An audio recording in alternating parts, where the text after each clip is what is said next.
আমরা দিকে চাইলে হলে 100 বার, কিন্তু এরকম হইতেছে আমরা লাইফটা পুরো শেষ।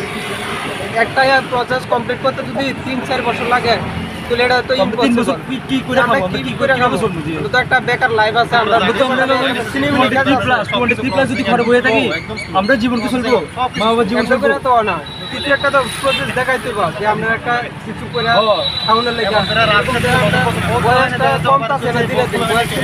তাহলে সরকার তো কইতেছে চাকরির দরজা খুলে দিয়েছে এবং সবার জন্য চাকরি ইন্টারভিউ নেওয়া হচ্ছে।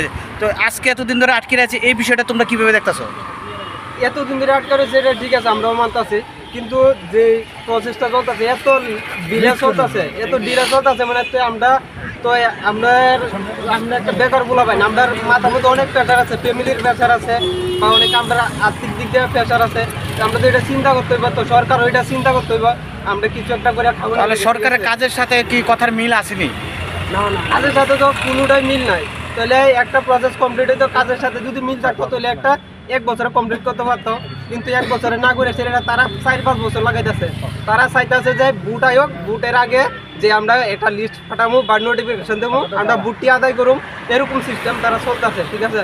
তো এই আমরা দিকে তো তারা কোনো নজরই দিতেছে না। নজর দিলে ঠিক আমরা জীবনটা একটু উন্নত হইতে হলে এতলা বেকার বলাবেন। তাহলে বেকারদের নিয়ে কি ভোট রাজনীতি করা হচ্ছে সেটা বলছো? শিওর, এটা রাজনীতি, আমরা জীবনটা ছেড়ে রাজনীতি খেলতেছে, এরকম মানে একটা ইচ্ছে।